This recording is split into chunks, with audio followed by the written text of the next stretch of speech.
A very good evening to you and welcome to today's edition of Politics 101. Welcome to you if you are joining us in Guyana, from Guyana. It's almost emancipation. If you're just joining us from the wider Caribbean, welcome. North America, Europe, wherever you are, welcome to Politics 101. As I said, it's Emancipation Eve, and in the spirit of emancipation, today's program is going to focus on that subject. Of course, emancipation concerns African Guyanese in the sense that it brought to an end the period of enslavement, which lasted well over 2 centuries here in Guyana and varied across the world. It was, of course, an important moment because it brought to an end a system that whose tentacles stretch far and wide. Certainly, enslavement meant bondage for those who were enslaved, but for those who did the enslaving, it meant wealth. It meant domination. And everything that has happened after the end of slavery, wherever it occurred, has to harken back to that period of enslavement. You're never going to have a system that lasted so long, that had such a profound impact on humanity, and it finishes on the day that the system came to an end. In fact, we now know that the end of a system, the formal end of a system, does not mean the end of the practice of that system. So here we are, 183 years after slavery finally came to an end in Guyana and the English-speaking Caribbean, and we are still talking about that moment, the moment of emancipation. We're talking about emancipation and its relationship to freedom, emancipation and its relationship to independence, emancipation and its relationship to politics, emancipation and its relationship to economics, emancipation and its relationship to the humanization of the space that we now call Guyana, emancipation and its relationship to the revolutions and revolts that preceded emancipation. So we're talking about a subject that is not stuck in time. And so on this Emancipation Eve, as we observe another anniversary, we want to talk. We want to talk not because we have to talk. We want to talk because it is important that we make the linkages between that moment in 1838 and where we are in 2021. The road traveled, I think it was Robert Frost who had that famous poem, I think The Road Taking. Here we are talking about the road travel from 1838 to the present, and how that journey informs our present moment. I have, of course, a team tonight that is well placed to speak on this subject. Former Prime Minister, mayor, politician, historian in his own right, Hamilton Green is with us tonight. Vincent Alexander, no stranger to this program, chairman of HIPADA, chairman of the Burnham Foundation, a local government practitioner, GCOM commissioner, you name them. You know, the thing about our Caribbean is that our people tend to be multifaceted, multi-talented, in the sense that we operate at various levels.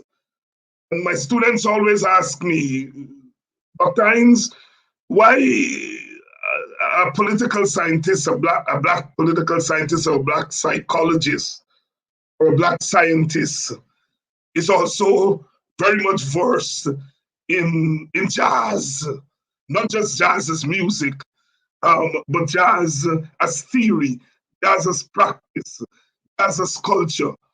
Why are they as versed in jazz as they are in the written word, the poetry and so on that's coming out?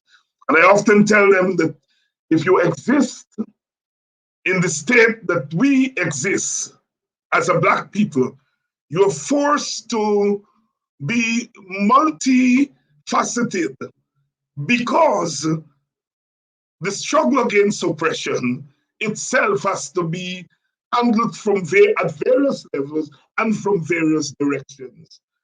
And so, therefore, you find that our people tend to operate at various levels at the same time. Dion Abrams is on with us, school teacher, WPA executive member, and a cultural activist in his own right. Gentlemen, welcome to Politics 101. Let's see who else is with us. Dion is with us. Dion, are you there with us?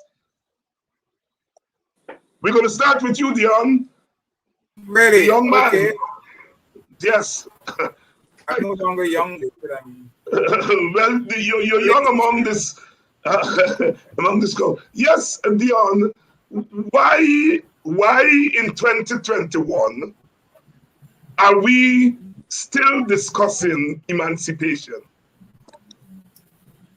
David, I think you know that it doesn't matter what people you're dealing with. Emancipation is a process that is continuous. There are always things that people have to free themselves of. And so, whether it's in the physical realm, the spiritual realm, you know, there are conditions that people need to get rid of.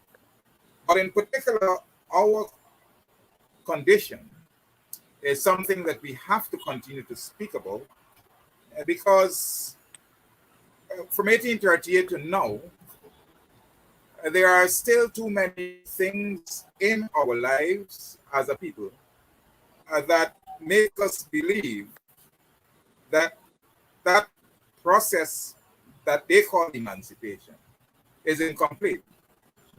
And so our struggles are a continuous one for liberation from control by others, from domination, from schemes that are devised either to reduce our population, because we are somehow finding ourselves becoming the people who the world seem not to want to give that chance to bloom and to become what we really can become. And so, although slavery, we are saying that it was abolished, the schemes that are continually being designed are those that are seeking to enslave us in different ways. We are only talking about Haiti and the assassination of the Haitian Prime Minister, and the fact that even after slavery, systems were put in place to prevent us from achieving the aims of development and so on. In Guyana here, for example, we tried to get away from the plantation system by establishing our villages. But even in doing so, I mean, the achievement of that is great, yes. But if you check the history of the villages, you will see that that achievement of establishing a unique system of, of, of freeing ourselves from the plantation. That schemes were designed by all the governors, Light and all of those, to bring us back into subjection, right? And in the broader sphere, apart from the colonial administration, other agents eventually took on that role of trying to what we call manage black people and keep them at a level where they are not proliferating and blooming in the way that they ought, right? And this is not only in the diaspora, but it's also on the continent. And we continually have to fight. Uh, our political situation, I don't want to get there so quickly. Well, we're going to get there. We're going to get there. Yeah. You've made the point that the post-emancipation period is not, was not only about getting out of the plantation. In itself was a process of trying to re-enslave those who just free themselves. Let me bring you in, Hami, because you have had a lot to say over the years about condition and condition of the sons and daughters of the formerly enslaved, and the linkages to that period of enslavement. And so I pose the same question to you. Why is it in 2021 this discussion about emancipation and freedom is so important?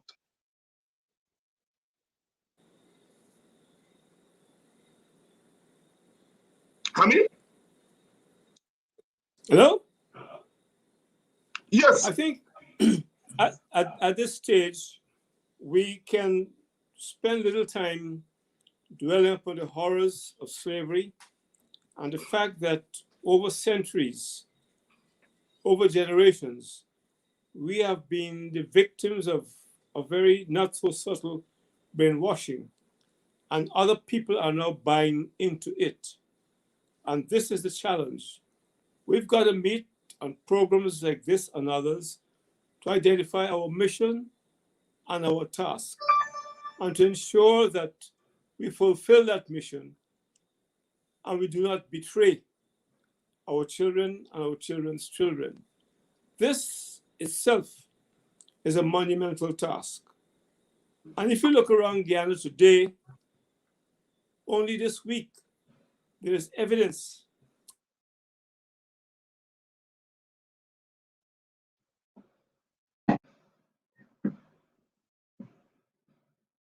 I don't even want to use the word advantage we had.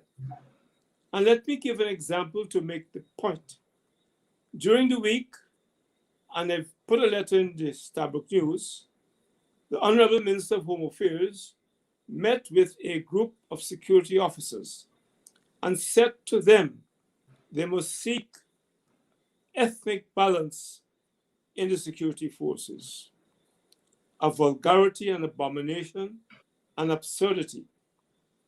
The fact that up to now, there exists a slight majority of Afro-Guyanese in the security forces has all to do with our history, post-emancipation, and the colonial period. And we need not go back into details. But this matter came up 50 to 60 years ago. And I raise then and I raise now, if on behalf of this government, you want to see ethnic balance, you can't pick on the security forces alone. What about the allocation of large swaths of land for forestry and mining? What about license to import trucks and heavy equipment? What about the issue of firearm license? We need to be consistent about ethnic balance. What about the award of massive contracts in Guyana?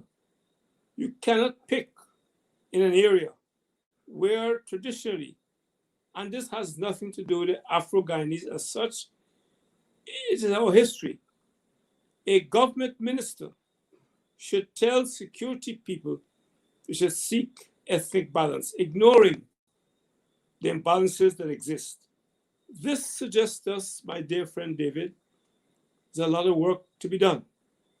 If we are not to betray those who sacrificed and gave their lives, and if we are to ensure the next period we're united and understand the complex.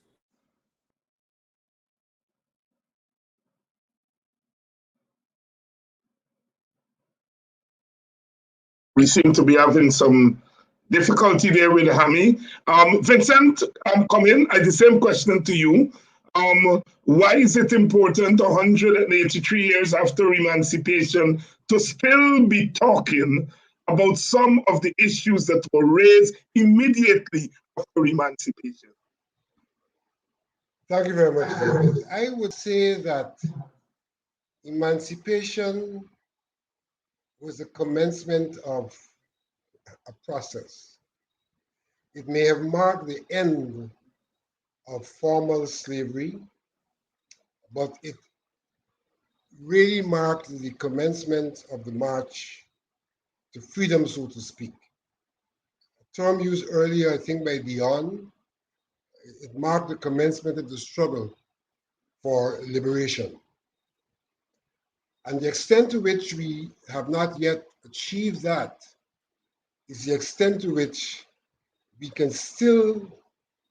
ought still to be talking about emancipation, because we are still in process, a process that is identified with that commencement moment, the moment of emancipation. And much of what is attributed to emancipation did not in itself occur at that formal moment, but comes through the subsequent liberation process, which is ongoing. So in some sense, we may argue that the very process of emancipation itself is incomplete, ongoing, current, and therefore something we still have to dwell on as we seek to achieve the ideals associated with emancipation. We are not yet emancipated. And I think we ought to look at emancipation from three perspectives or three levels. When we talk emancipation, we ought to be looking at the emancipation from the standpoint of the individual, and that is referred to as emmanuation. But we also ought to talk about emancipation in terms of the relationship of the people to the state and the various constituencies in that state, and the way in which one constituency may well find itself subjected to oppression within that state. And thirdly, there's the international element, relationship with other countries, bearing in mind it's like a full circle, because in some regards, once we talk about emancipation, we're also talking about removing shackles that essentially were shackles of a foreign power, of a foreign people, so that we have to see where we're at in terms of our individual emmanuation, in terms of the internal relationships that provides for our freedom and our liberation, and in terms of the international relations that also creates a framework. We have to look at the entire ecology of emancipation. Vincent, let me stay with you. What would you say are the most pressing, or let me put it this way: what lessons you think that we can learn from the journey from emancipation to the present that could inform our understanding of our condition today? as African people? There are quite a few lessons. First of all, I would seek to look at emancipation in this instance of this question from a material and a psychological, from the material and psychological perspectives. Material and psychological perspective. From the material perspective, the lesson to be learned is that one has to have control over one's material circumstances if one is indeed to be emancipated. Yes, sir. Yeah. It means one has to have a certain buy-in in the economy of the nation that provides for material well-being if one is to be emancipated. But equally, one has to have psychological emancipation. One has to have a being of belief in oneself, a being of aspiring for and about oneself, and then a combination of the two. Therefore, our economic system on one hand is very critical. How our economy is organized, and what stake we have in the economy. On the other hand, our education system is critical because our education system helps to fashion our thinking about life and where we are positioned in life and what we should get out of life as we contribute to the general society in which we live. So that really we have critical lessons to learn about how we engage in economic activity and how the institutions of the state are facilitative of us having equitable engagement in economic activities. And if one calls that the foundation, then there are the superstructural elements. How does the education system, for us and for others, facilitate an understanding of who we are and how we should engage and what we should expect and how we should relate to each other in the process. And I think these are critical areas from which lessons ought to be learned from slavery. If you're not in command of the resources, if you're not in command of how you apply your labor, then you're not free. And so that's a lesson from slavery on to now, which we ought to learn.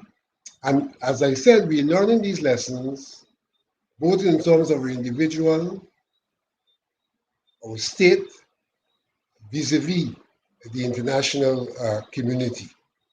Because the enslavement, which emancipation intended to relieve us of, has gone through transformations that have allowed those who physically withdrew and said that we were free to reimpose domination and to reimpose oppression, and therefore, in a sense, to bring us into a state which to a large extent may best be defined as mental slavery. It is a release from mental slavery that will allow us to use our resources, our human resources, in our own interests, and to treat with others in a manner that suggests to them that we understand who we are and what respect is due to us. Thank you very much, Vincent Alexander. Hamilton Green, is Ami with us? Vincent raised the point that the biggest lesson that we can learn in the journey from 1838 to 2021 is that if we are not economically free, then we are not truly emancipated. He also linked to that the psychological aspect. That if we are not psychologically freed from slavery, then we are not truly independent. And then we link it to education. That if there is an education system that reinforces the old order and that is not in step with the logic of emancipation, then we are in trouble. Take it up from there. We've got to concentrate first on an education that goes beyond what we learn in schools today. The big challenge is that many young parents are unaware of the complex nature and the damaging effect that slavery still has among our people. It has to do our approach to religion, to culture, and a relationship with other people. When slavery ended in 1838 officially, the manumitted Africans were very kind to the immigrants who came. We taught them just about everything, trade, etc. We did so because we were taught to be kind to people. We did so because we were believed in the essence of the religion that was handed to us by our erstwhile masters. This is a tricky subject which cannot be discussed in an hour or two because you're likely to irritate some people if they misunderstand the point you're trying to make. But the fact is that we didn't have an opportunity to get the groundings of our Africanism because slavery completely severed all links with the mother country. I've made this point umpteen times. Today we have on the panel David Hines, Vincent Alexander, Hamilton Green, Dion Abrams. Those names are alien to Africa. And when you call those names, are you talking about the white slave master or the black African?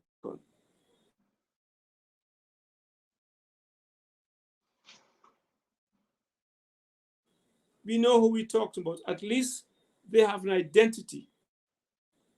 And part of our education must be to help people understand the tremendous hurdles we need to overcome to be equal.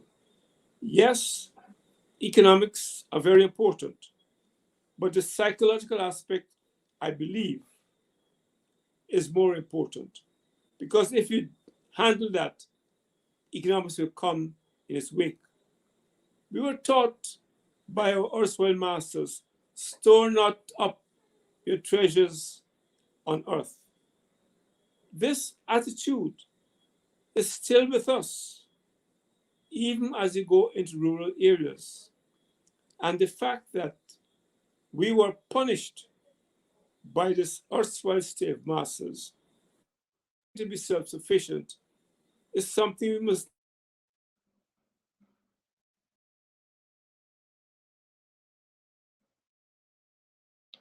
Mr. Hamilton Green there making the point that the psychological aspect is as important, if not more important, than the economic aspect. Dion Abrams, Vincent has talked a lot about the economics.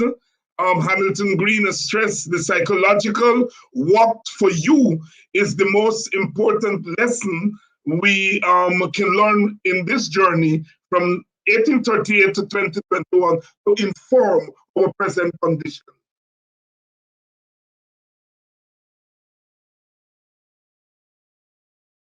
We're not getting any song from you.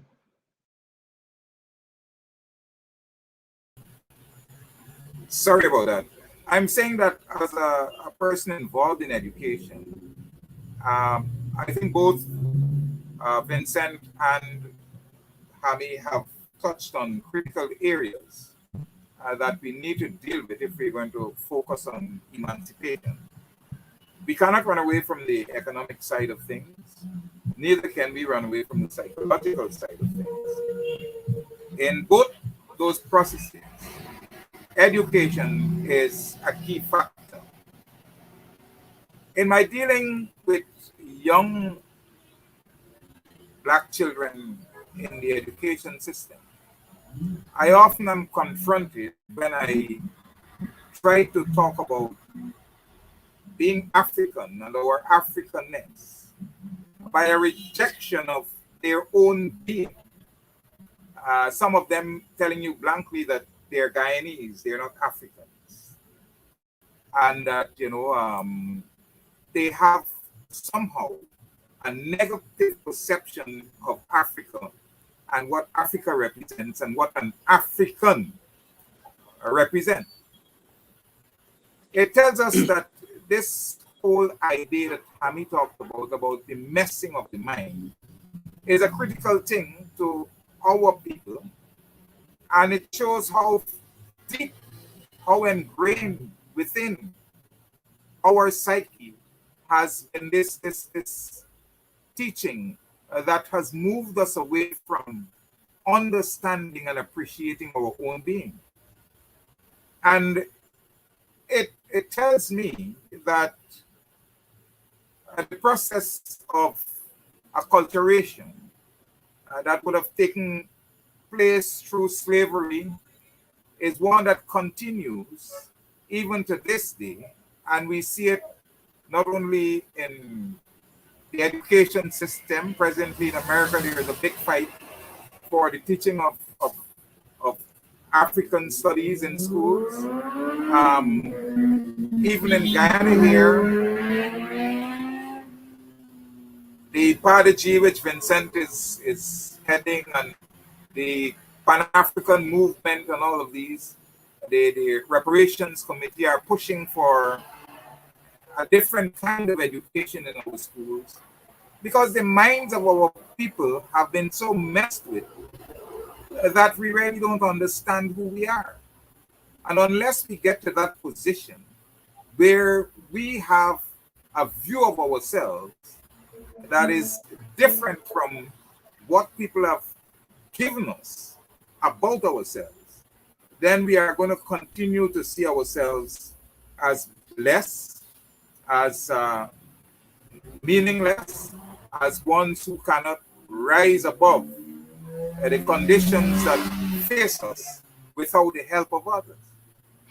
Dion Abrams there, speaking on the question of the mind. So we have established here that unless we are able to educate our people about their identity, about their history, about their culture. In fact, a recent report by the United Nations, and Vincent and I were on a program discussing that a week ago or so. The United Nations itself has found that one of the problems of African people is that we are not fully aware of our history. And that condition allows for racism, allows for racial discrimination against us. Largely because when we are discriminated against, we are not aware of it because we are not educated about our history, about our culture. So we become sitting ducks for racism. Let me read this comment by one of our viewers. And I will have the panel commentate after a short break. Here's what this viewer is saying here. Now that we understand the problems, how will you fix them? I tried to listen to this program, but there is too much circle talk. Panelists are not thought leaders, and their contributions should be limited. These narratives are essential, but after a time, it becomes mediocre. Has anyone here carried out specific ethnographic research, big word, to speak about the problem in Guyana's context?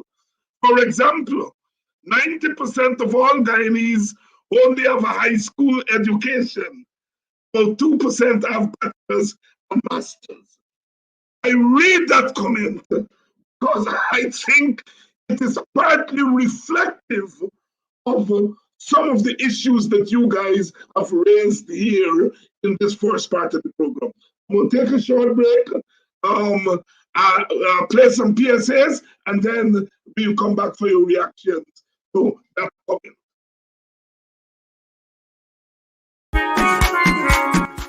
Please help keep Politics 101 on social media and broadcast television.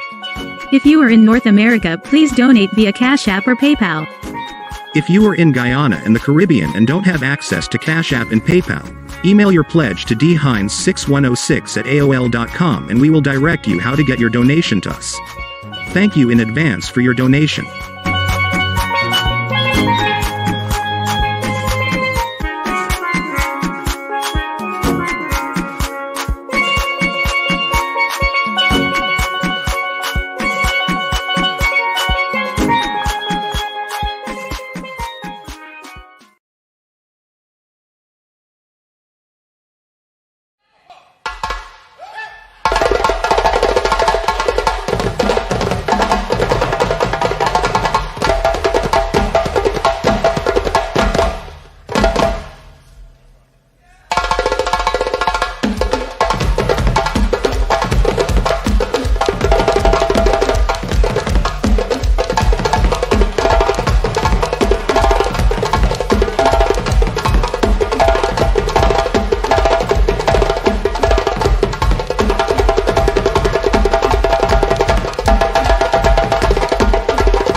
And welcome back to Politics 101, and thanks to those of you who have donated, who have contributed to keeping our program going. The link to make your contributions are there online. And thanks to, like I said, to those of you who've already made your contribution, thanks so much.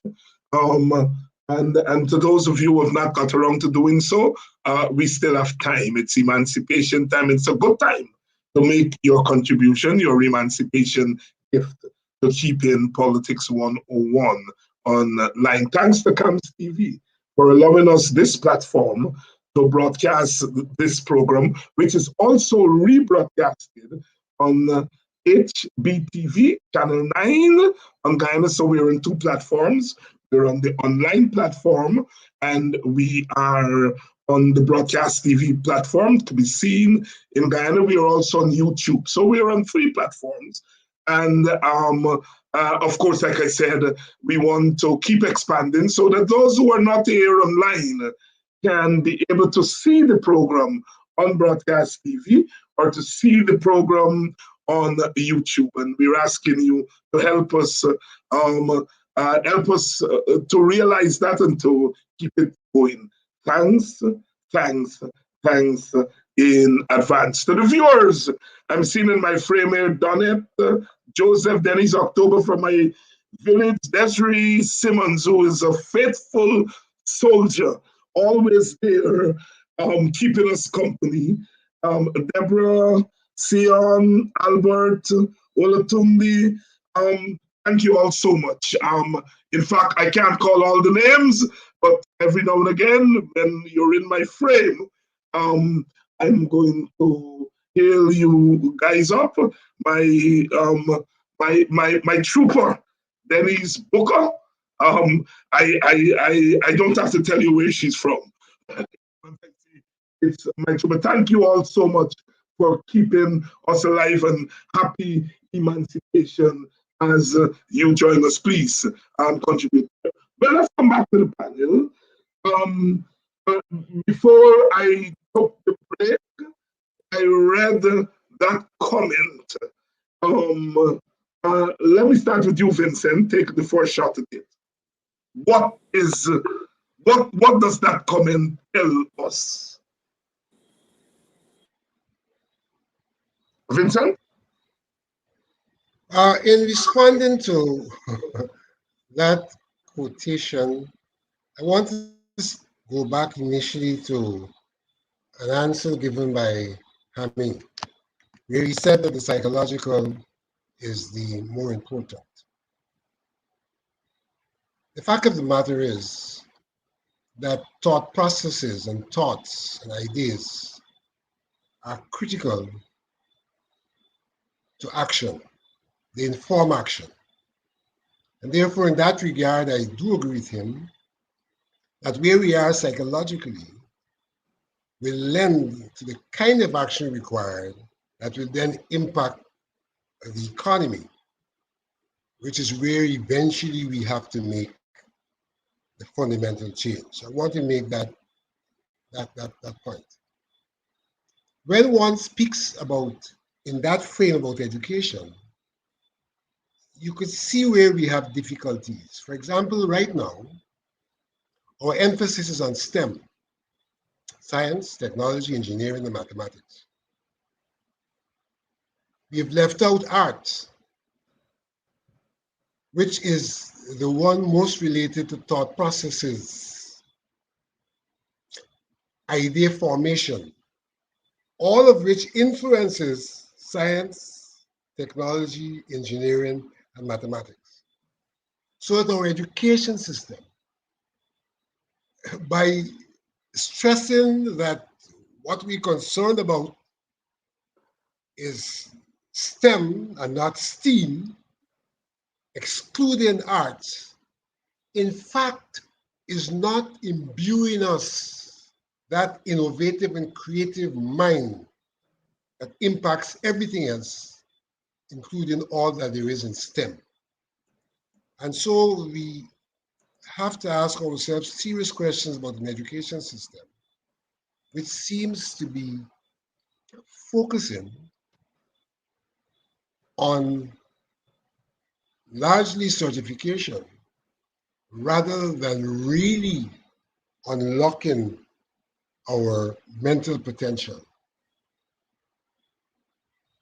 And so that leads people to say you're talking too much, you need action, not understanding the critical importance of making sure that you have given sufficient thought and articulation to what is it you want to do. And that partly answers to that quotation. But we need to go on to understand that when we talk about education, we cannot be restricting that to a formal education system alone. Of course, the formal education system is important, but we also have to bear in mind that critical elements of our education system are the informal and the non-formal.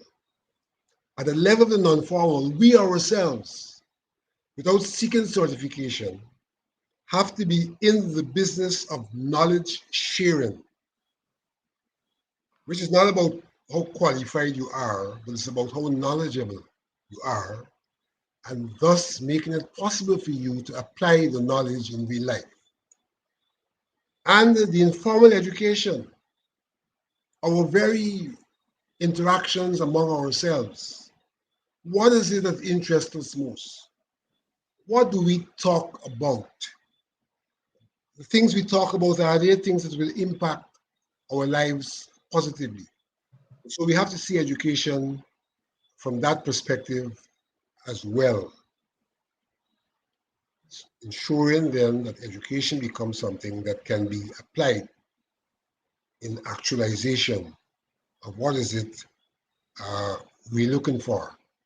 And so I think our people ought to understand those things as a basis for us being able to move on and to move forward. You know, it is said, in fact, that sharing is one of the best ways of developing knowledge. And if you don't share knowledge, then you stifle knowledge development. And therefore, people need to understand how important it is for us to have exchanges that allows for growth of knowledge and for understanding of phenomena. Because it's only with that growth and understanding that we can apply our thoughts to the real world for resolutions. And therefore, education, psychological liberation in a sense, is critical to the liberation process. But it is not the only element. It is an element that impacts almost all other elements, including the economy, which is the element that will bring about eventually the material circumstances that really exemplifies equality, that really exemplifies a command of your life. I mean, Absolutely correct. your response to that comment? My point is, David, we've got to get more of our young parents involved in this process of non-formal education and guiding our young boys and girls so that they'll be strong intellectually and to be able to face the rest of a world that is not particularly kind to us for a number of historical reasons. And I like to give practical examples. I've been talking with my wife, trying to help some youngsters in this community. And I called in a young man who is now going on to be a teenager. He couldn't name me a dozen rivers in Guyana, but he spent his time on these foolish smartphones and playing games. And I'm trying to persuade the parents and those in his community that he should spend less time with those smartphones and use the same smartphones to gather information that will, A, improve his understanding of the real world in which we live. He never heard of Tulsa. He never heard of the things that Martin Luther King did. And this is our greatest challenge. And David, you've got a monumental task ahead of you. And those of us who can help must help so that we pass on to our young people, particularly our young parents, the idea that they've got to help those youngsters, 10, 11, 12, 13, 14 years old, to understand what Guyana is all about. And the fact that we've got to get over, as I said earlier, the high hurdles of propaganda and wickedness. Because out there, we're not dealing with saints, we're dealing with people who set out because they believe that we have got to be at the bottom of the ladder, so to speak. And this was said by someone once. But we need to give the spiritual strength and the intellectual vigor.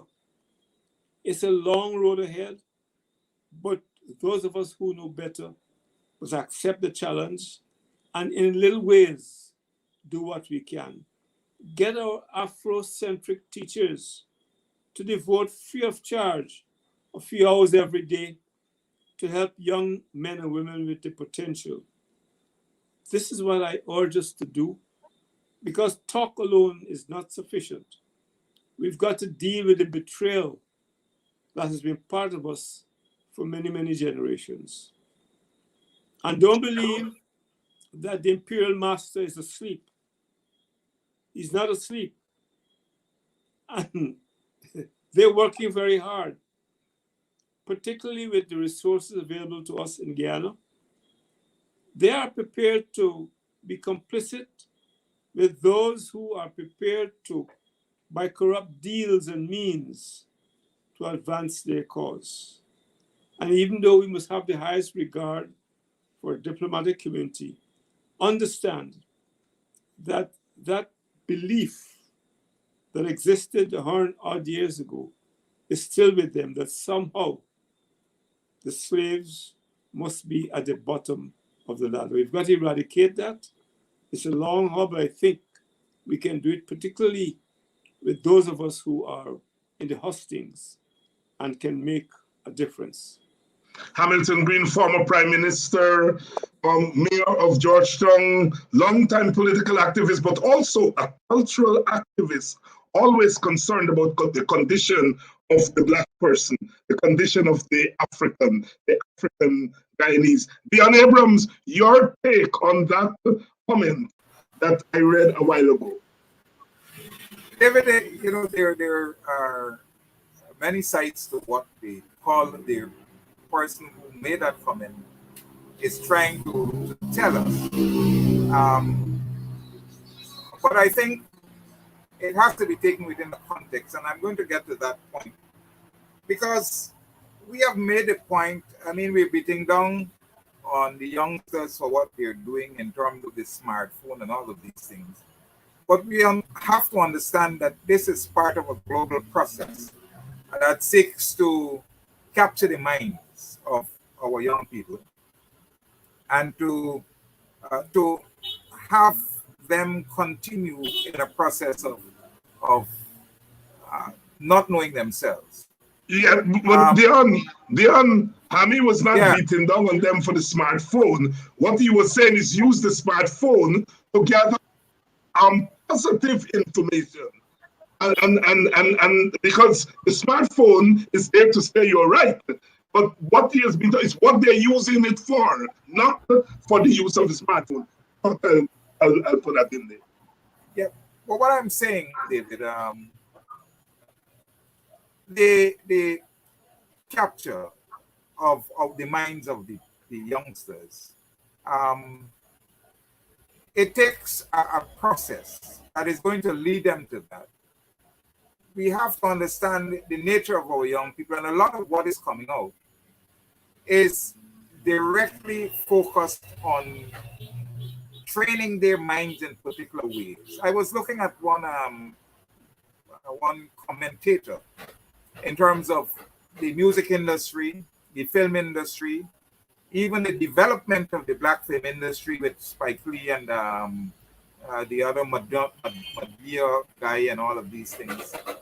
That even those agents who can be agents of change, that when they portray the African reality, it is a reality that is really not what we want it to be.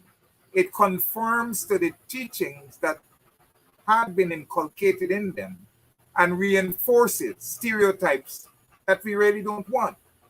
All right? So these are supposed to be educated people.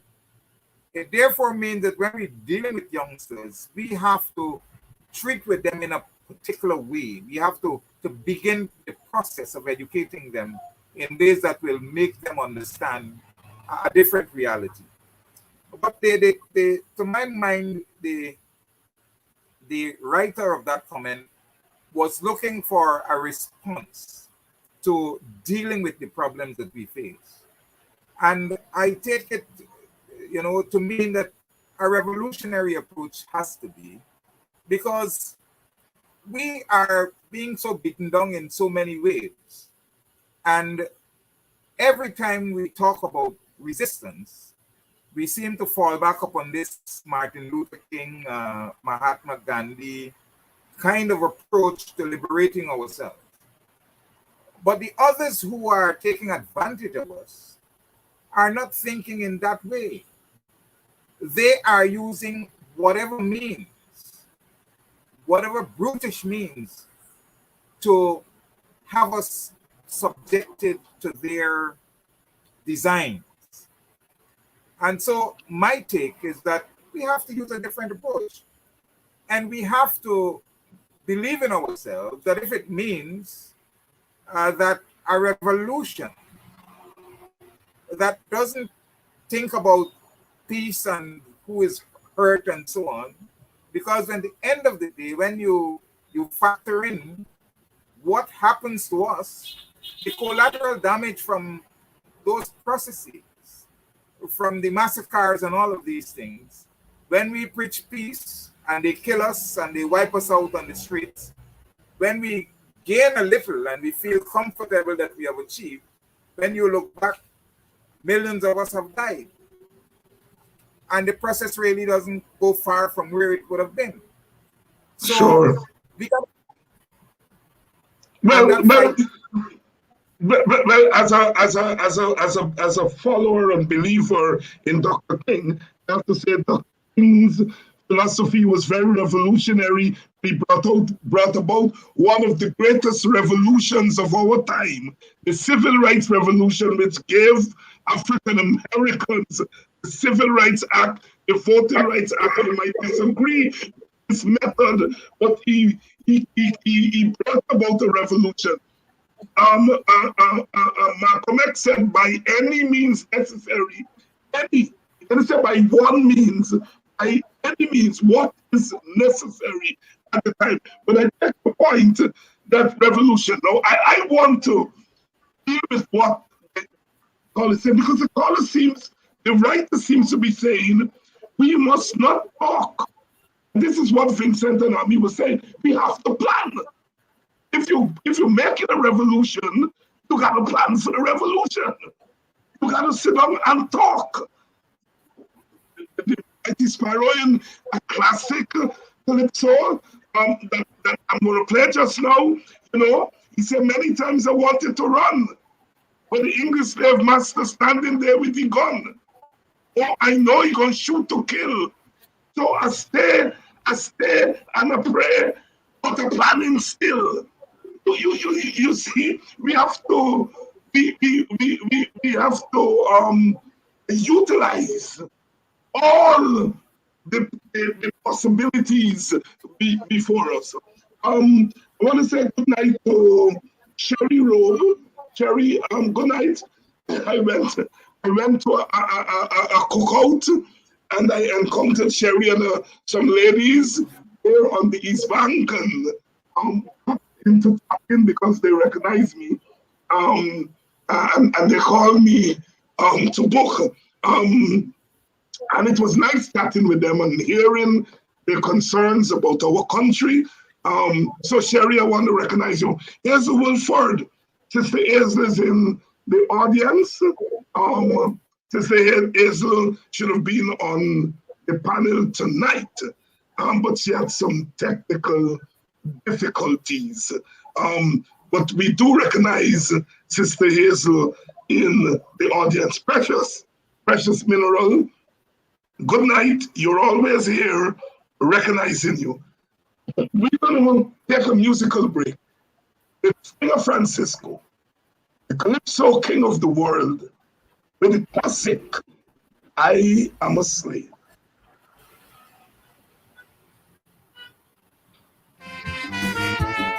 I'm a slave from a land so far.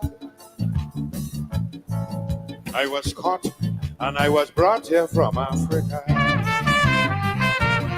I'm a slave from a land so far.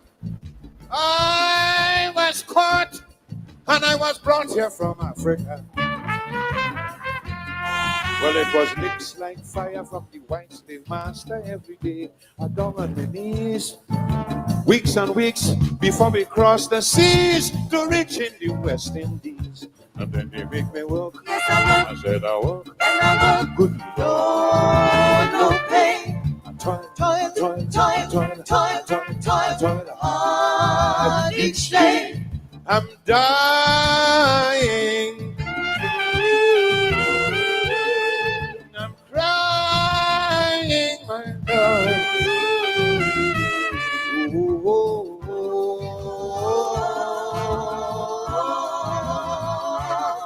Well, Lord, I want to be free.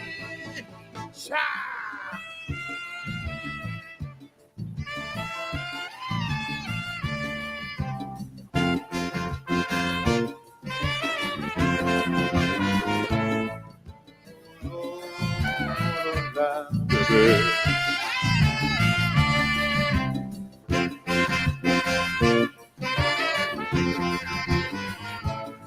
Many times I wanted to run,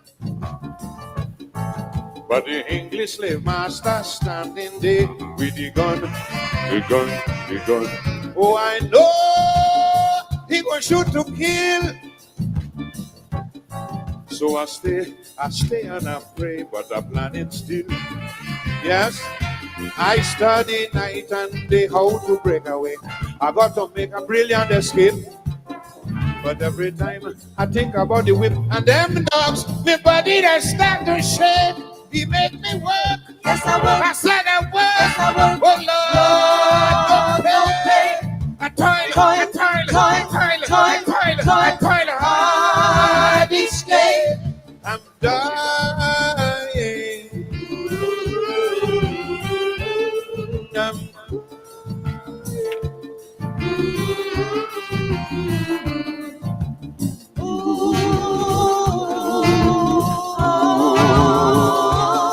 Oh Lord, I wanna be free.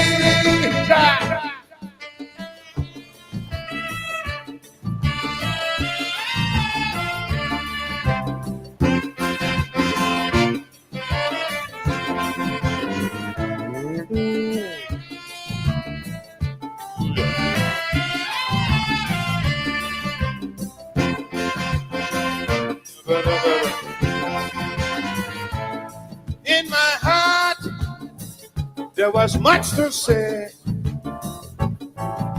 I hope that the boss would have listened to me someday. Although he knew my request was small, it was the sting and the whip there to answer me when I called. We had to chant and sing to express our feeling to that wicked and cruel man. That was the only medicine to make him listen. And his soul calypso began. He made me work. Yes, I work. I work. And I work. Oh Lord, don't pay. I toil. Hard each day. I'm dying, oh Lord. Crying to my God.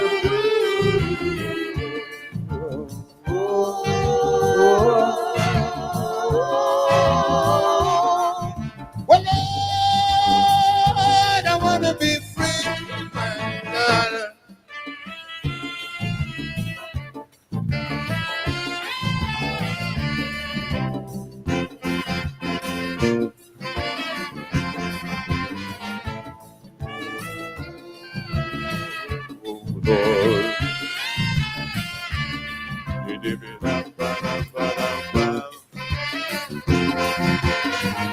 And then times change in so many ways. Till one day, somebody said, free the bloody slave. It was then put out on the street. I had no clothes, I had no food, I had no place to sleep. Lord, I had no education, no particular ambition. This I cannot conceal. Forgot my native culture.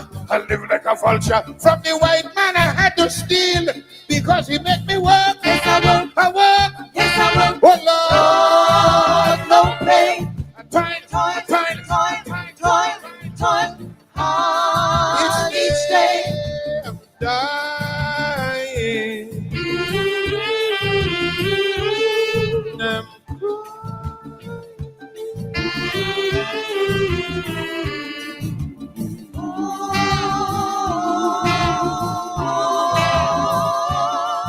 Oh Lord, I want to be free. Please help keep Politics 101 on social media and broadcast television. If you are in North America, please donate via Cash App or PayPal. If you are in Guyana and the Caribbean and don't have access to Cash App and PayPal, email your pledge to dhines6106@aol.com and we will direct you how to get your donation to us. Thank you in advance for your donation.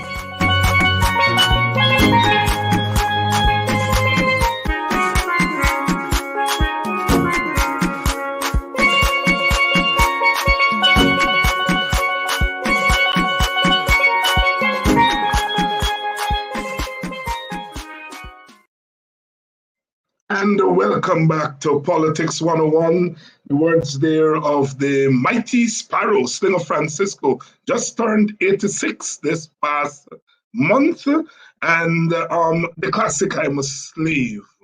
Really, it's a narrative of the slave plantation that includes all the elements of our struggle: resistance, reparations, all that things. Sparrow singing at Calypso in the 1960s, and he's saying, "You make me work. Make me work, oh good God, no way." He was talking about reparations since back then. And you see, talk about what? A studying still to make what? A brilliant escape, because he make me work. He make me work for no pay. Part of our education, part of what makes us the people, that we take our experiences, we express them in song and dance, because he who feels it, she who feels it, knows it. Now, let's start with you. In 2021, what is the greatest challenge facing African Guyanese, black people here in Guyana? Now we come to the present, because they're saying that we don't normally talk about the present. What is the greatest challenge facing black people today in Guyana? Vincent, you first, then Hami, then Dion. Two issues that are facing us. The first issue is that we have to confront a state which has not come to grips with the reality of the African person, the history of the African person, the problems of the African person, and the rights of the African person to resolve those historic problems. The state is not exhibiting a consciousness and awareness or willingness to address the concerns of people of African descent who are an integral part of the place called Guyana. That's one. Secondly, I think that we ourselves have to be more conscious and more conscientious about our being, so that we can bring to bear that consciousness and that conscientiousness to bear on the environment in which we operate, so that on one hand, we can be able to do the things that are required of us, and on the other hand, we can have the facilitation that is necessary for us. The state is the problem, and we ourselves are a problem by virtue of not necessarily being in a state of admission of where we're at and what we need to do. I wouldn't say that that state is necessarily something to blame us for, in the sense that it's a part of a historical process, but the extent to which we now have the intellect is the extent to which we can identify the problem and can deal with the problem. Critical in the processes of success is problem identification. If there's no problem identification, then really there's no basis for problem solution. Hamilton Green, the greatest challenges facing African Guyanese in Guyana today? The greatest challenge, I believe, David, is to prevail upon our people, particularly those who had what we may call a good tertiary education, to come out and help others pull themselves up. Secondly, that should involve teaching our young people in particular to be proud to be an African descendant. over the years, this pride has almost vanished in many areas.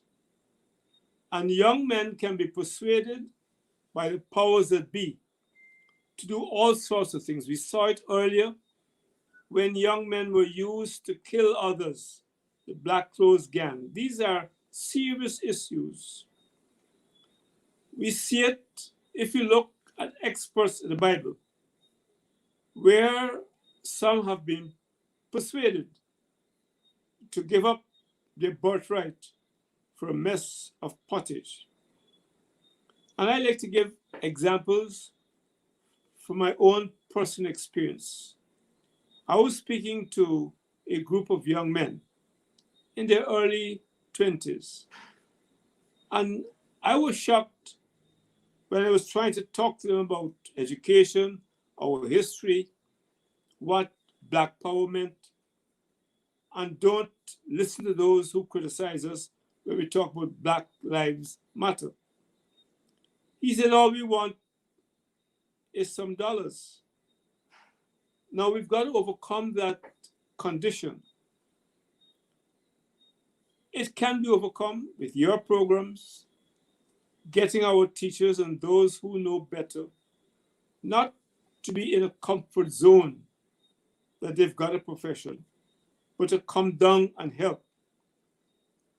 I don't want to give personal examples, but I know of professionals who are helping young men to get to their CXC and to be proud of the fact that they have a particular texture of hair and color of skin.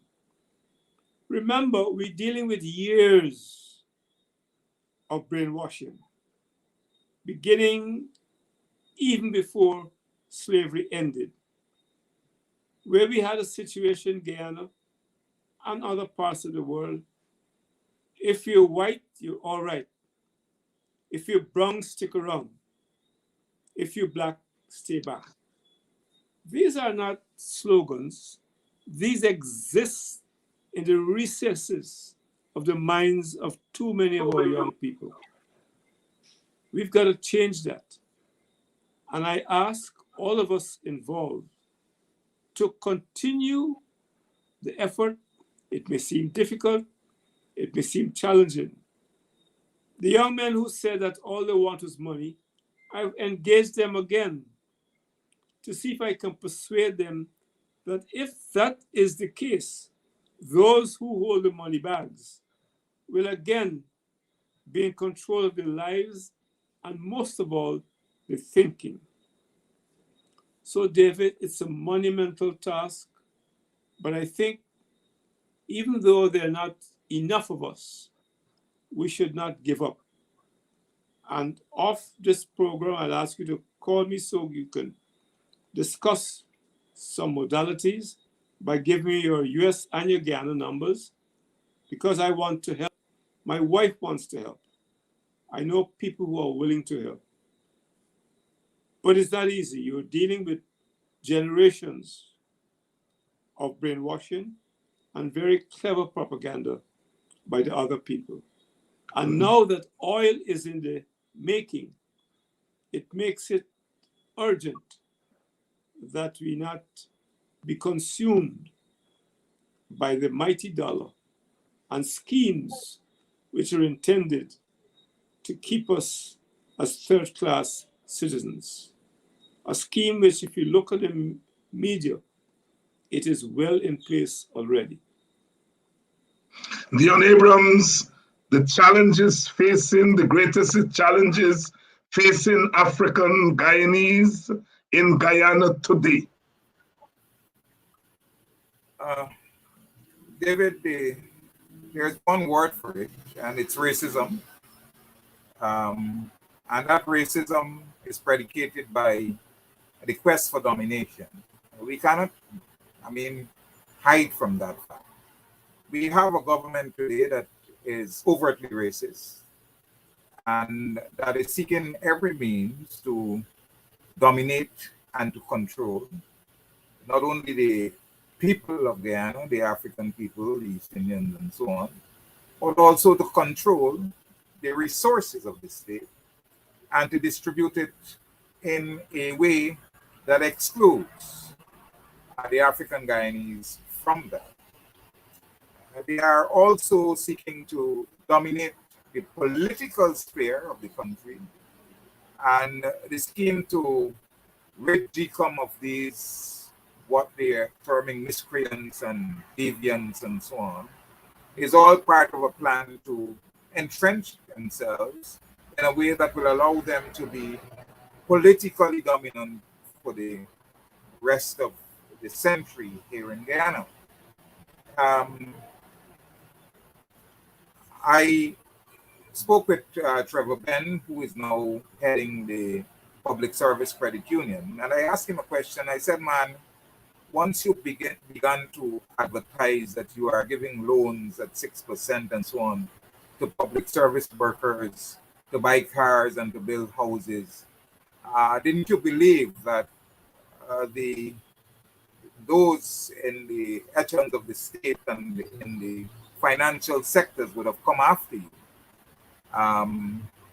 Because that is the nature of the place in which we live, that the domination of the financial institutions, of the political sphere, and earlier Hamid spoke about the Minister of Home Affairs talking about equality in terms of the membership of the military and the paramilitary forces, is one that we are faced with and is one that we have to challenge and continually deal with. But also we have a challenge of leadership. And leadership from among ourselves, we have had the opportunity to put into power a leadership which really did not serve us. Somehow our leaders seem to believe that it is always better to do things for others rather than to do for us. And they come with conceptions about things that are really far-fetched and bear no economic basis. The whole idea of teaching a man to fish and not giving a man a fish and using that as the economic basis for policies, and no form macroeconomic thinking and microeconomic thinking is so absurd, and it leaves us to wonder, how we are thinking and how we are moving forward. So we also have a crisis in education, and it's a challenge that we have to face because many of our young people continue to not seem to want to take education in the way that we want them to accept it. They seem to believe, and they are nurtured in this way, cultured in this way by this particular regime, into believing that a quick dollar, either through the pushing of drugs, either, some other means than by fair means, by killing others for other people, and so on, that this is the way to get by. All right? And so we have a challenge in many sections of our society, and we have to find ways of dealing with these challenges. Otherwise, we are not really going to overcome what we face, and we're going to be in the doldrums for decades to come. Dion Abrams saying it very frankly there, that the clear and present danger is a government in power. Vincent Alexander spoke about the state. He was hinting at the same thing, that is concerned about ethnic domination. A government that discriminates openly against African Guyanese. Anti-Black racism that runs very deep in our history, but perhaps raises its ugly head today in ways that it has not done in recent times. It's a crisis for African Guyanese. The question is what to do. I will start with a young man. You've laid it out. In my view, there is need for emergency action. What do you propose? The By Honorable. any means, no, you said Malcolm X said by any means necessary. Yeah. And I will go with that. We cannot continue to believe that our salvation lies in some, agent from outside.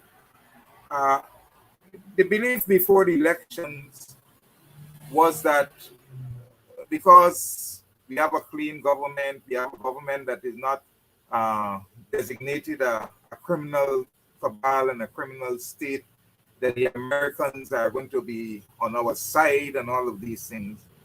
And now we are looking externally for some savior to come on to deal with our problems and to give us the salvation that we're looking for. We have to find our own salvation. And it doesn't matter, the collateral damage. I believe that if we continue to sit down and to believe that, talk is going to bring that change, we have to be revolutionary about, bringing change for ourselves. And as you said, we have to plan strategically to bring about that change. And it doesn't matter how it comes. It's not merely by protesting in the streets. If that is not going to bring the change, then we have to revert to other means. But a change must come. We cannot continue to allow ourselves to be dominated and to be dictated and to be beaten down and to be treated as second-class citizens here in this country. It's absurd. It's totally outrageous. Right? And while we do that, we have to continue to educate our youngsters. I spoke to my son only the other day. I said, look, the PVP is in power, and they are going to, again, have started recruiting young black men to be part of this kind of phantom engagement that there was before, and that I don't want to hear you, as my son, being involved in any such scheme that whatever offerings they come to you with, you must have the power to reject it and to say that, you're not going to be involved in a scheme that is designed to kill your own people for a government that really doesn't like you, except for the fact that it wants you, it can get you to kill on its behalf. And so we have to speak to our young people to make them understand that they are assets to us, and that those who are planning to use them are going to dispose of them as soon as they find that they are no longer useful to them in any way. Vincent, let me bring you in here. Emergency. Go ahead, you go right ahead, Vincent. What's necessary would be mass education, mass mobilization, informed and organized resistance, and specific actions specific responsive actions. Let me go there too. Mass education, mass mobilization, organized resistance, and specific responsive actions. I would coach it that way. Hami, emergency measures? We need, very important, to meet, to identify our mission. It may take several meetings and discussions, but we need to identify what is our mission and say to the rest of the world and the government and others, we now speak as one. Forget political parties at the moment in this situation. We are concerned citizens of African descent. There's a crisis. We therefore should meet to discuss what is our mission and what we should do. So we educate young people so they can agitate, and let me say agitate within the confines of the law. Unless I misunderstood, within the confines of the law, so we can lead to liberation and make emancipation something that is meaningful. We can't do this on our own. We've got to get the churches involved, the political groupings, the activists, those who are concerned, the professionals, to meet different places in different ways so that we can have a mission and objectives, so that we can therefore vindicate the suffering of our noble ancestors who faced the worst human degradation known in recent history. We've got to tell people this so that they have the vigor, the strength, and the verve to go to the next step and say to the other people, it cannot be business as usual when you're seeking to put us down and keep us at the bottom of the ladder. That's not our place. Our place is not at the bottom of the ladder. And this is being done very subtly and very severely. Thank you very much there, Hamilton Green. As we come down to program time, I'll give each of you 1 minute to make your closing remarks, thoughts on this 183rd year, 183 years after the end of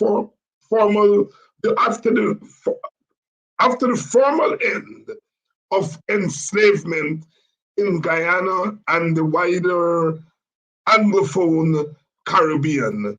It's COVID time, so our observances would of course be scaled down, would be muted, but it is a time for reflection. It's a time for us as Black people to think about our own condition. The last round of comments raised the question that is clear and present before us, the challenges we face. Closing remarks, Dion Abrams. Dion? I think we have to begin to agitate for change. And the sooner we begin that, the better for us. Because there's an obvious attempt at driving fear into the people of Black people in this country. And if we allow that fear to permeate, then we are certainly not going to really benefit from simply sitting back and allowing ourselves to be beaten down.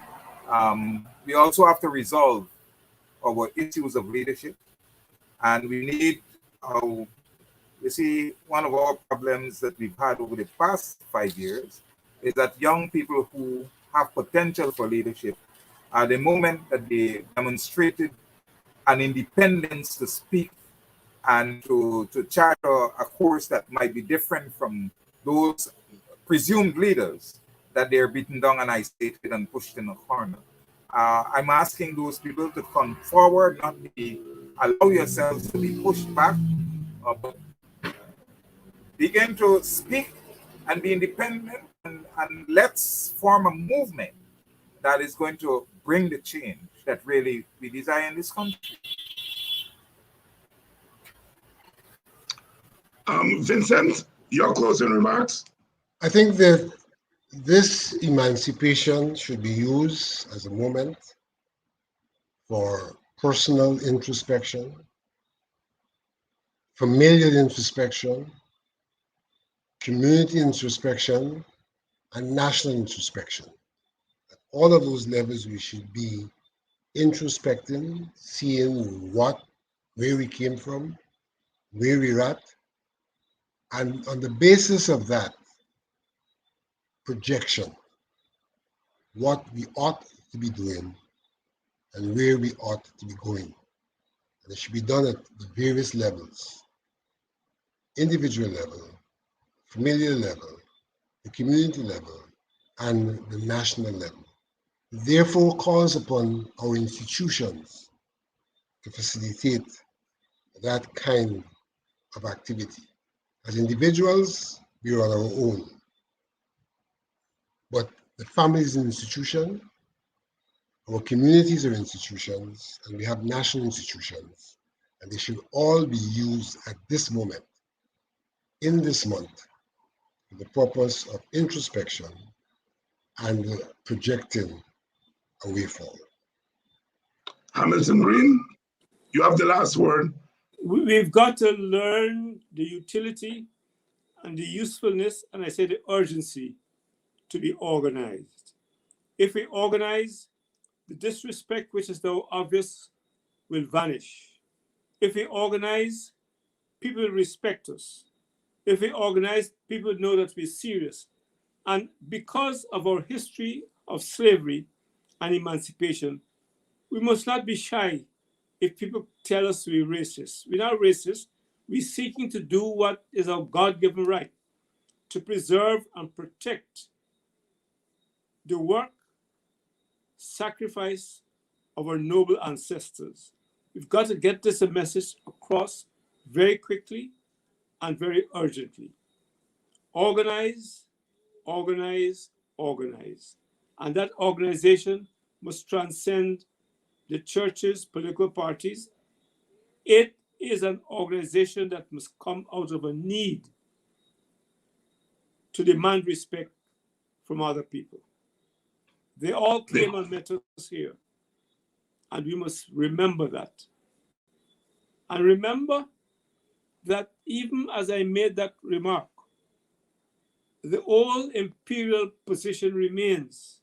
We must not forget that when the slaves ran away from the plantations, the Europeans used the Amerindians to catch the runaway slaves, bring them back dead or alive, take off the severed right hands for payment. This attitude is still with us, very subtle, but very severe.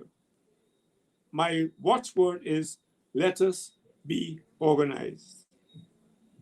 Organize, organize. Thank you, Hamilton Green. Thank you, Dion Abrams. Thank you, Vincent Alexander, for making this program a refreshing one tonight, one that was full of perspectives and a call to action. Organize, organize. We are clearly at a difficult moment. I want to close by saying that I love you, Black people.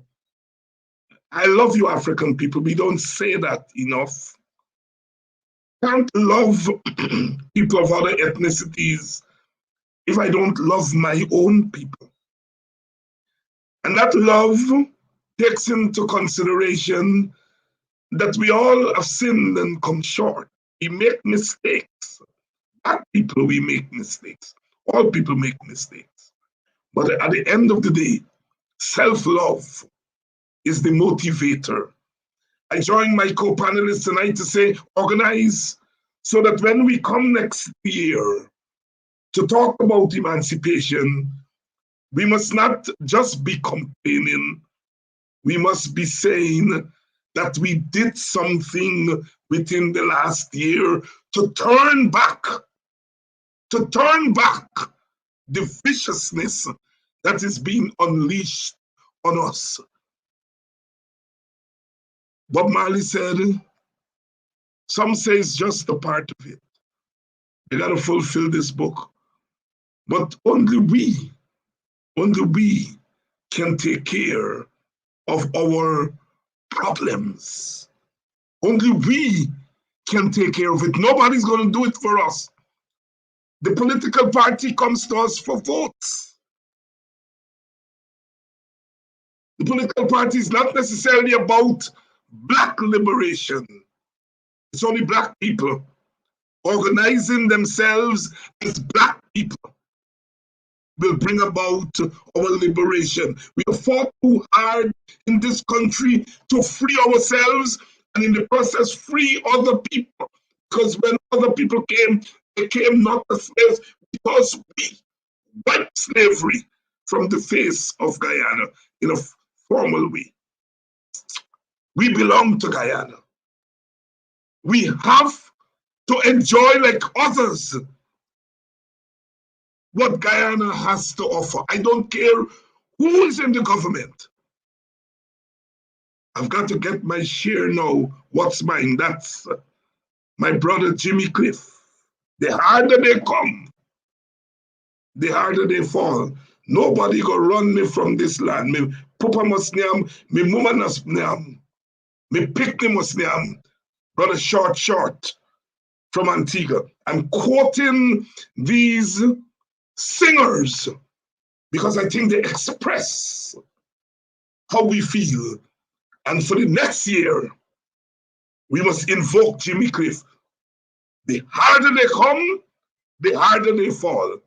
And nobody go run me from where we come from. Nobody go run me from where we come from.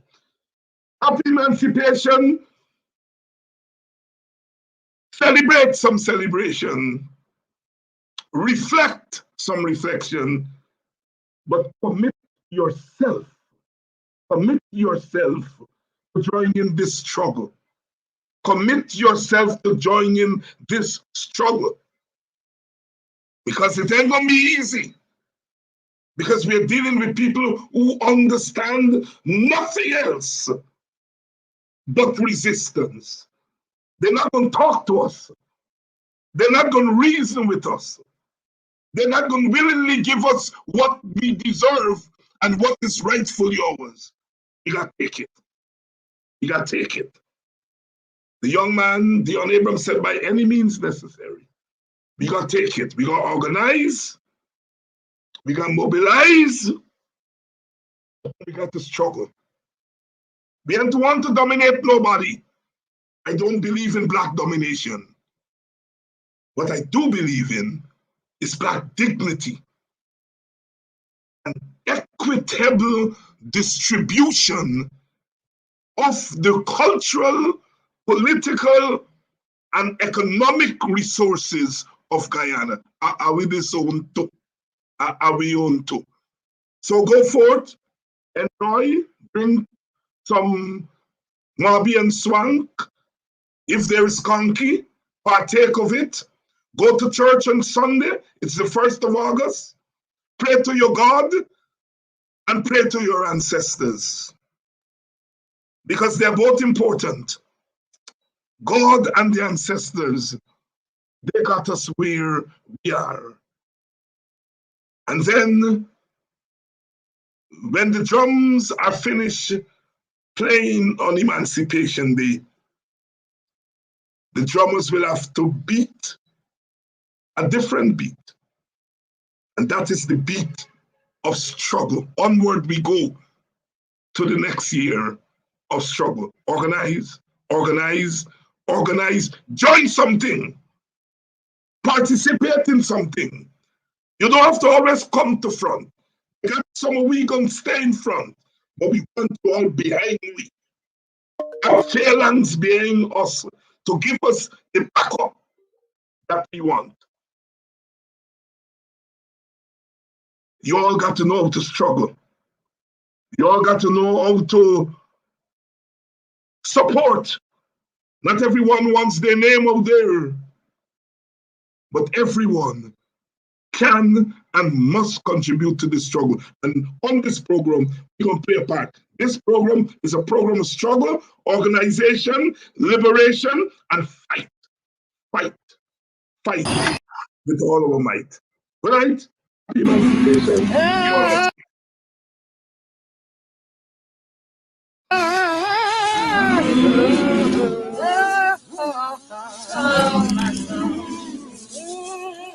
Pick that cup. Move along, huh? Come on, Ellis. Drive them there. Pick that gun.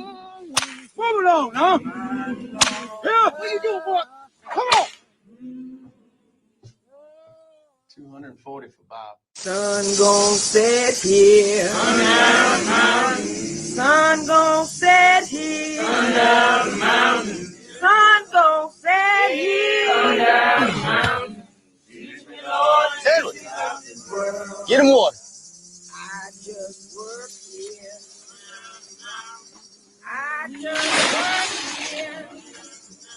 Shut up. Shut up.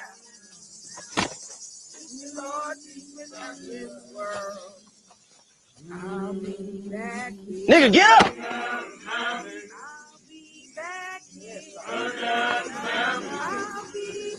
What you looking at?